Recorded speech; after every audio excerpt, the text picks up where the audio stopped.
Hi, I'm Mike McGuire. I'm the retired CEO of Grant Thornton, which is one of the largest accounting and consulting firms in the world. I recently retired after a career of 18 years with Grant Thornton.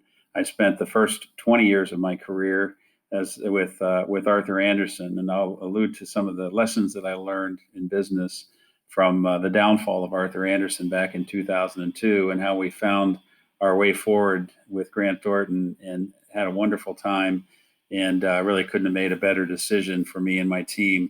And so it's great to be a part of Three Sips of Advice, Jim. So thanks for having me. First of all, Jim knows me as a lifetime Chicago Cubs fan. I'm the eternal optimist, and it finally paid off for me in 2016 after 108 years of futility when the Cubs won the World Series in 7 games, even though it was kind of dicey at the end. Being a Cub fan, you find these little moments in time that are meaningful, and you watch them all the time. So the other night I had a chance to watch the 2016 Game 7 World Series game, and I was glad that even now the Cubs still won. So I was very happy to see that. But I mention that because it's hard to see here, but I've got my purple Grant Thornton Chicago Cubs, my favorite glass here for 3 sips. So here's to the Cubs, here's to Grant Thornton, and here's Jim to you for having me on. Now, it is kind of funny that Jim calls his program 3 Sips, and here I am sitting here with a glass of water, and it is water. But Jim knows that one of my favorite sayings is that the pessimist looks at the glass and says it's half empty. The optimist looks at it and says it's half full. And the Cub fan looks at it and says, when's it going to spill? So I'm hoping that I don't spill my glass of water here before the end of our discussion here today. So I'll keep it out off the side. Sometimes I talk with my hands and I could knock it over. So I'll try to keep it intact during the entire discussion today.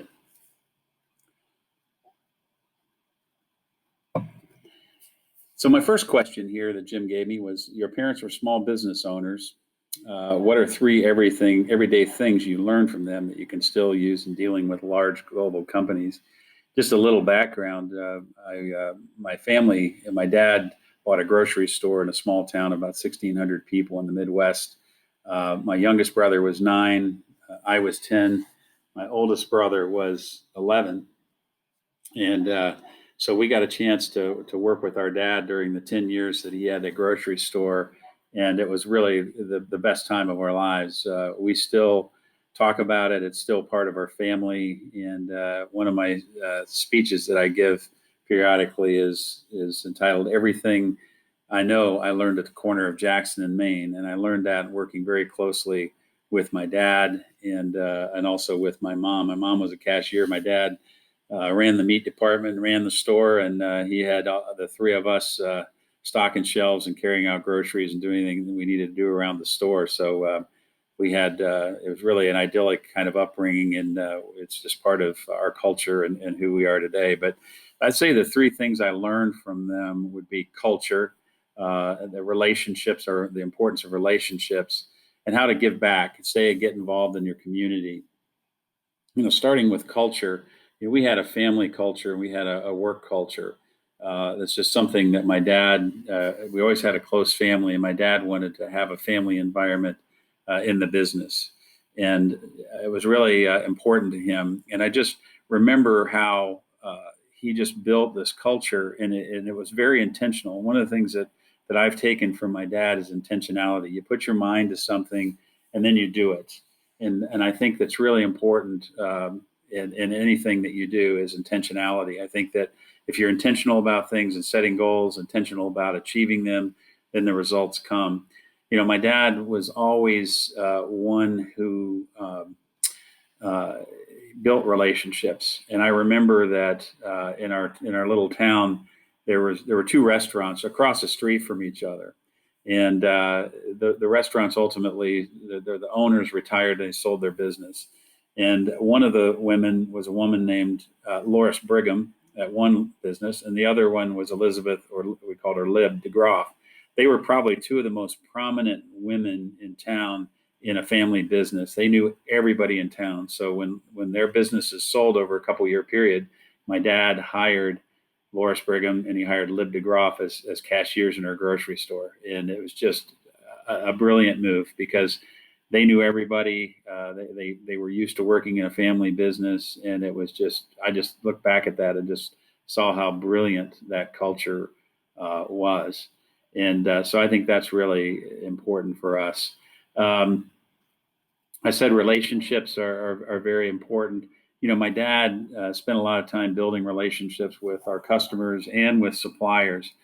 I remember we bought a lot of things. Being in a rural area, we bought a lot of things from people, farmers that would come to the back door of our store. My dad would buy Black Angus cattle from farmers, and they'd take it to the slaughterhouse, and they'd bring 2 sides of beef into the store, and we would process them for our customers. And so my dad was always building relationships with the suppliers, the farmers in the area, which really paid off because I remember one time in the 70s, there was a beef shortage. You couldn't get beef from the major suppliers at all. And my dad had these relationships with these farmers, and he was just buying, we never missed a beat. He was buying beef and processing it because of the relationships that we had at the store and those relationships that he built. So I think relationships are really, really important. Also my dad knew everybody's name, and it didn't matter if they were the mayor of the town or who they were. My dad always called them by name, knew the kids, and it was just something special that I really learned is the importance of those kinds of relationships. We also learned in relationships, how to deal with everyone. And I'll give you an example. I mean, all of our coaches, the high school coaches, the principal, the superintendent of the school, all the ministers in town, the mayor of the town, all shopped in our grocery store. And, at first when you're a 10-year-old kid, that's kind of intimidating, to see these folks and what, they're an authoritarian, a figure of authority in your life. But, I figured out pretty quickly that, hey, they're just normal people. I remember when the football coach came in and bought Frosted Flakes and honeycombs, for his cereal. And I thought, that's pretty interesting. Coach Dominic is eating Frosted Flakes. So, it really kind of broke down and the barriers. And I think it's one of the things that I took on, when I joined Arthur Andersen right out of college. I was very quick to go right in and start talking to the CEO of our clients.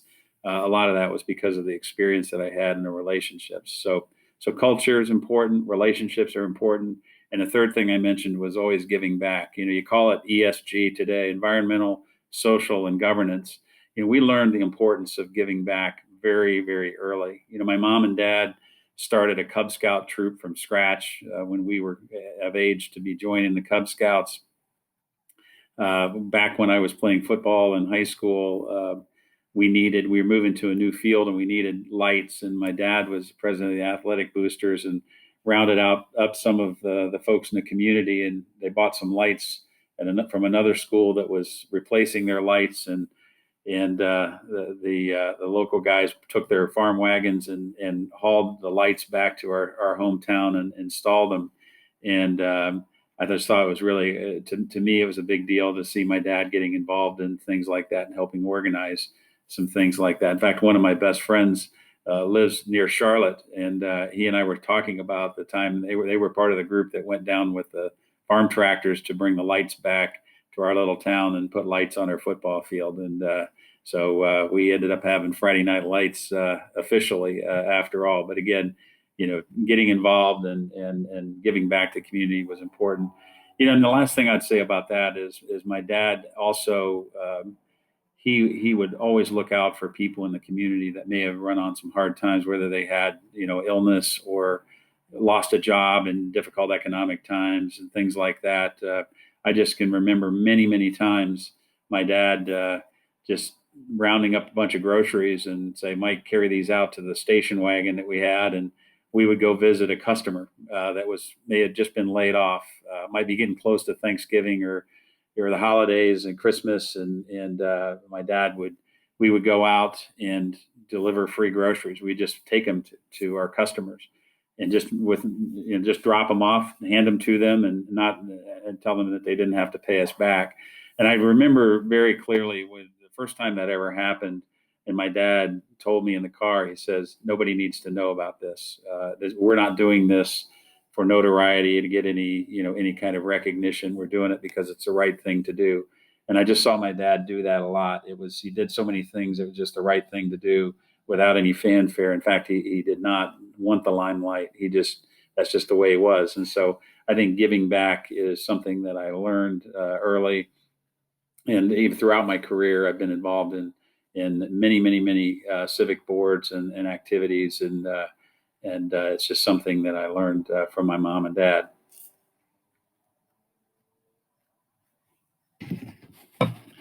The second question is, when you became CEO of Grant Thornton, you had a very impressive revenue growth. Besides becoming sponsor of the Cubs, the Players Championship, the PGA Tour, and Ricky Fowler, what were three things that made the increase in revenues possible? Well, certainly building the brand was very important. Firstly was building the brand. Secondly was a focus on quality, and then thirdly was our investment in talent. We were, again, continue to use the word intentionality. We're very intentional about building the brand. I hired a chief marketing officer that was with Aflac and got them into golf. I knew that I wanted to be in golf because if you looked at the demographics of our clients at Grant Thornton, the correlation was in the 90s, mid 90s, high 90s in terms of our customers, our clients, our potential clients that would be involved watching, pro golf. So I hired a chief marketing officer who had been at Aflac, got Aflac into golf. And so he